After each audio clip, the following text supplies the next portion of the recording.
영화평론가 안치홍과 함께 하시겠습니다.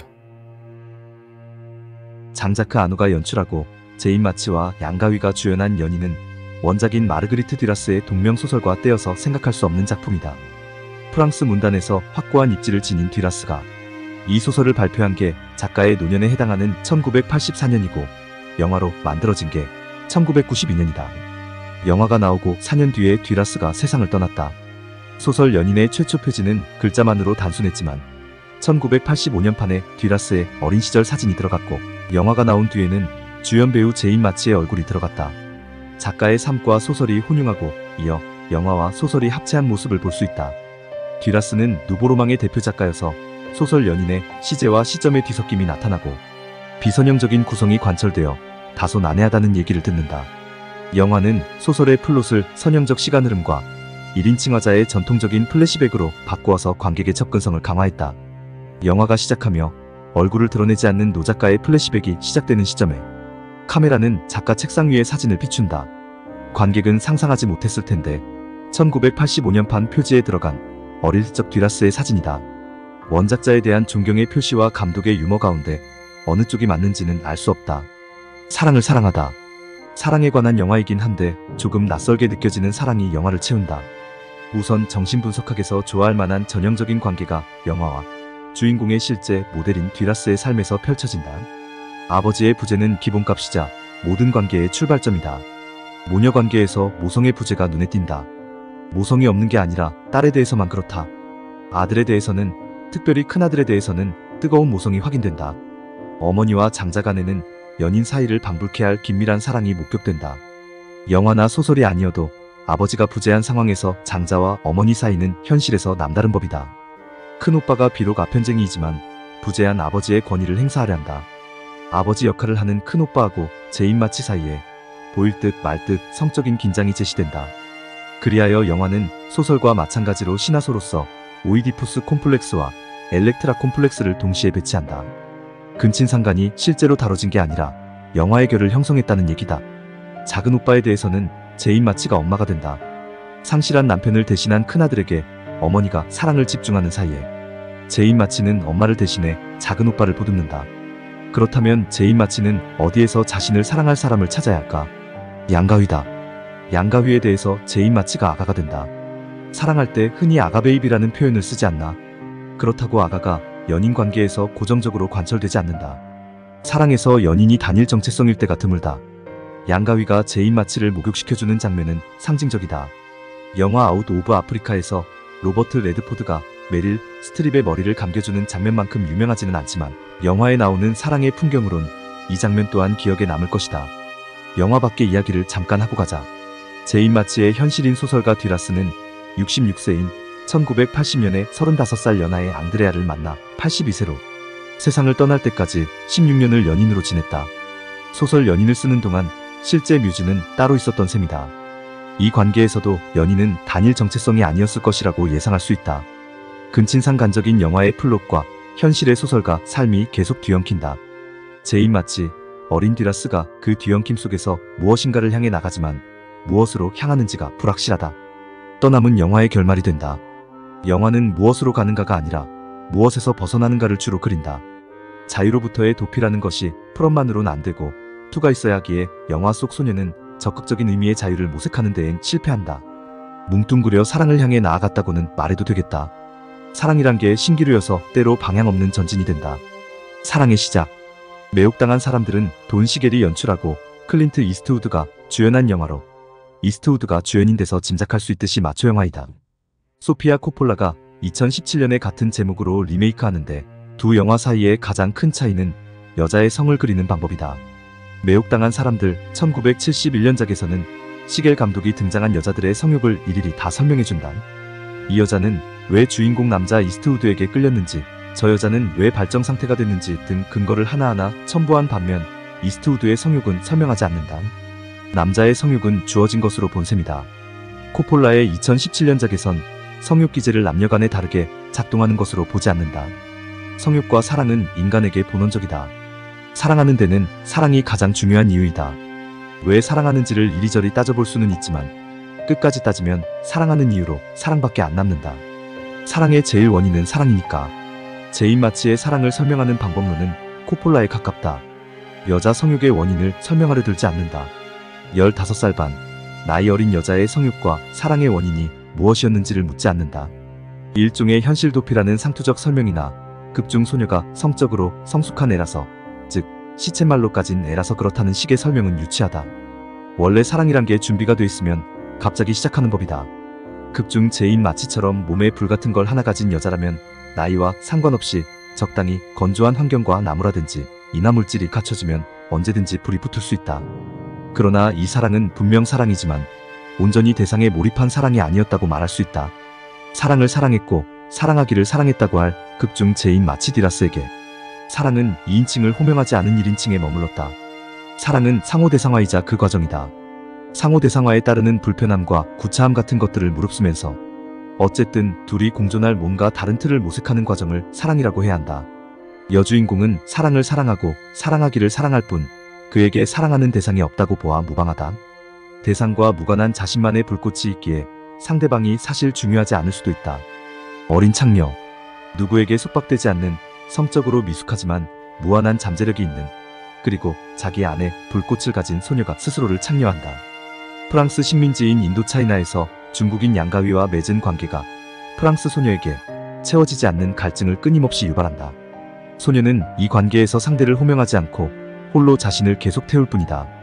양가위도 마찬가지로 그 갈증에 시달리면서 내면에서 고통을 불러낸다. 둘은 감히 상대에게 눈을 돌릴 엄두를 내지 못한다.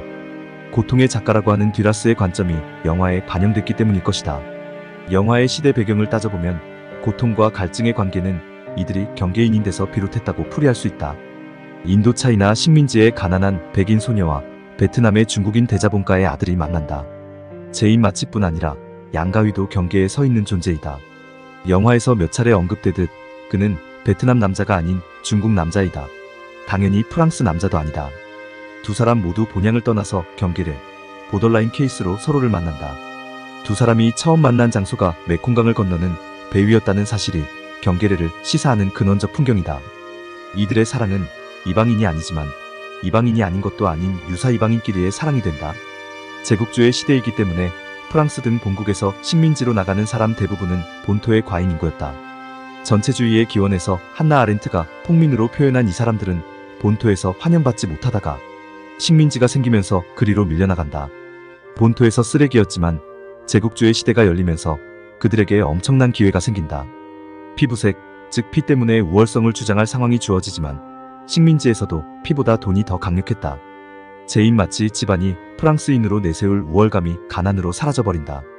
자본의 과잉이 국경을 무너뜨린 제국주의 시대에서 하얀 색깔의 인간이 하얀 색깔의 백인으로 인정받기 위해서는 과잉 자본에 연루되어야 하는데 제인 마치가 연기한 주인공 소녀는 같은 백인에게 사기당해 공공한 지경으로 몰린 집안의 딸이어서 우월성을 상실한 상태이다.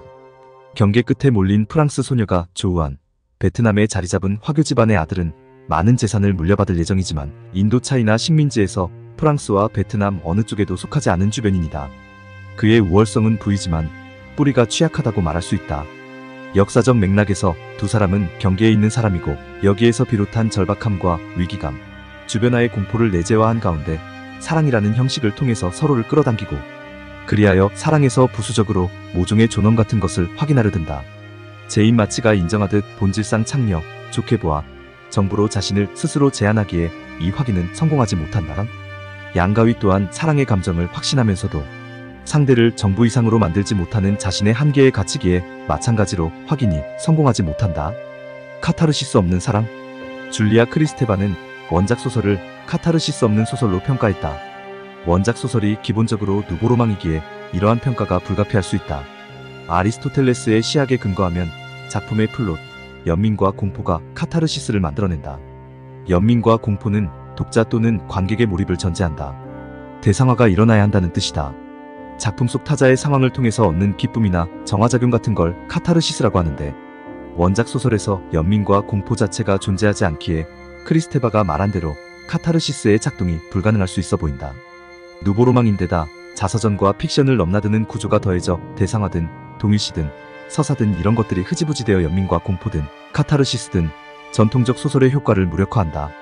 자신에서 벗어나진 않으니까 계속 자기 안에서 타들어가는 구조다. 이 구조는 사랑하기를 사랑했다는 대상화 없는 주체 내에 무한 침잠을 뜻한다. 거기서 주체가 참조할 수 있는 타자는 거울밖에 없다. 그래서 거울을 보게 되지만 문제는 거울 속에 비친 상이 타자인지 자신인지마저 헷갈리게 된다는 데 있다. 듀라스를 고통의 작가라고 하는 이유를 이 고통의 구조에서 다시 한번 확인할 수 있다. 이 대목에서 영화는 소설에서 살짝 방향을 튼다.